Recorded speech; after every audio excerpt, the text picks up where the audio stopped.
एक रात नेपोलियन अपनी मलका के कमरे में दाखिल हुआ तो मलका बैठी खत पढ़ रही थी। किसका खत है? डॉक्टर एडवर्ड का। उसने आपसे दरख्वास्त की है कि अंग्रेज कैदियों को आजाद कर दिया जाए। नेपोलियन ने हंकारा भरा और कुछ देर सोचकर कहा, डॉक्टर एडवर्ड ने दुनिया पर बड़ा एहसान किया है, उसकी बात टाली नहीं जा सकती। दूसरे दिन अंग्रेज कैदी रहा कर दिए गए। वाकई डॉक्टर जेनर ने दुनिया पर बड़ा एहसान किया था। उसने चीचक का टीका ईजाद किया था और लाखों आदमियों को एक भयानक और मूजी मरज से बचा लिया। एडवर्ड जेनर इंग्लिस्तान में पैदा हुआ। उसका बाप पादरी था। एडवर्ड बड़ा हुआ तो शायरी करने लगा, मगर उसका बाप चाहता था कि होनहार एडवर्ड डॉक्टर बने। चुनांचे उसने उसे तालीम के लिए ब्रस्टल शहर के एक डॉक्टर के पास भेज दिया। एक दिन एडवर्ड चीचक की बीमारी का हाल पढ़ रहा था कि उसे अपने गांव के बड़े बूढ़ों की बात याद आ गई। इसने बचपन में बड़े बूढ़ों से सुना था कि अगर किसी आदमी को गाय के थिन में होने वाली ग्यूथन शीतला चीचक लग जाए तो फिर उसे चीचक कभी नहीं हो सकती। उसने सोचा, बुजुर्गों की उस बात में थोड़ी बहुत सच्चाई तो जरूर होगी, लिहाजा उसकी खोज लगानी चाहिए। उसने अपने जानने वाले डॉक्टरों से उस पर बातचीत की, मगर हर शख्स ने उसकी बात का खूब मजाक बनाया कि देहात के जाहिल गनवारों की बातों को साइंस से किया वास्ता। मगर जीनर को तसल्ली ना हुई। एडवर्ड ने डॉक्टरी का इम्तिहान पास कर लिया तो जॉन हिंटर ने उसे मशूरा दिया कि गांव वापस जाकर लोगों की खिदमत करे, वहीं मतब खोले और फुर्सत के औकात में चीचक पर तजर्बात भी करे।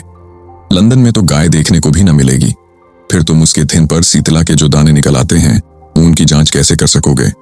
जीनर हिंटर की बात से कायल होकर गांव आ गया। वक्त गुजरता रहा। धन का पका एडवर्ड बराबर तजर्बात करता रहा। बिलाखिर 20 साल की लगातार मेहनत के बाद उसने चीचक का टेका तैयार करके दम लिया। पहले पहल उसने ये टेका 8 साल के एक बच्चे पर आजमाया। एडवर्ड के इन तजुर्बात पर बड़ा शोर मचा कि डॉक्टर जेनर एक मासूम बच्चे की जिंदगी से खेल रहा है। डॉक्टर जेनर गनवारों की बातों में आकर साइंस की तौहीन कर रहा है। डॉक्टर जेनर कुदरत के मामलात में दखल दे रहा है, वगैरह वगैरह। गरज चारों जानिब से एतराज़ात की बौछार थी, मगर डॉक्टर को अपने तजुर्बे पर पूरा भरोसा था।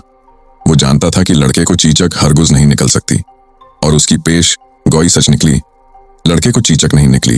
अब सारे मुल्क में एडवर्ड के टीके की धूम मच गई थी। बरतानिया की पार्लियामेंट ने एडवर्ड को 20,000 पाउंड का इनाम दिया। ऑक्सफोर्ड ने उसे डॉक्टरी की एजाजी डिग्री अता की। उसकी शहरत मुल्क से बाहर पहुंची तो रूस के बादशाह ने उसे सोने की अंगूठी भेजी। नेपोलियन ने उसे तारीफ का खत लिखा और अमेरिका से लोग एडवर्ड से मुलाकात को आए। इसमें हैरानगी की कोई बात नहीं, क्योंकि एडवर्ड ने अपनी इजाद से लाखों करोड़ों इंसानों की जान बचा ली थी। इस इजाद से पहले 100 साल में यूरोप में 6 करोड़ आदमी चीचक से मरे थे। अब यूरोप में एक आदमी भी चीचक से नहीं मरता। एडवर्ड से लोगों ने कहा अपना नुस्खा किसी को न बताए, बल्कि उसे खफिया रखे तो घर बैठे सालाना लाखों कमा सकता है। मगर एडवर्ड ने जो जवाब दिया, उसने उसे हर लिहाज से एक अजीम इंसान साबित कर दिया। उसने कहा, मैं डॉक्टर हूं, मेरा काम लोगों की जान बचाना है, मैं सौदागर नहीं हूं। चनांचे उसने अपने टीके का नुस्खा अखबारों में छाप दिया ताकि दुनिया में हर जगह लोग इस दवा से फायदा उठा सकें।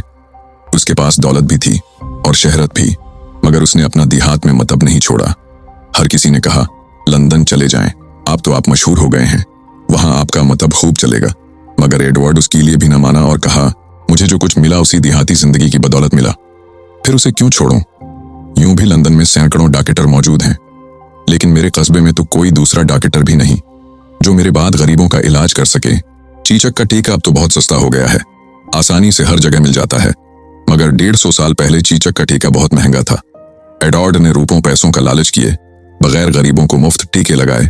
उनके मतब हर सुबह शाम तक भीड़ लगी रहती। आज एडवर्ड जेनर को दुनिया से रुखसत हुए करीब 250 बरस हो चुके हैं, लेकिन उनका नाम रहती दुनिया तक रोशन रहेगा, क्योंकि उन्होंने लाखों करोड़ों इंसानों को चीचक के मुहल्लक मरज से नजात दिलाई।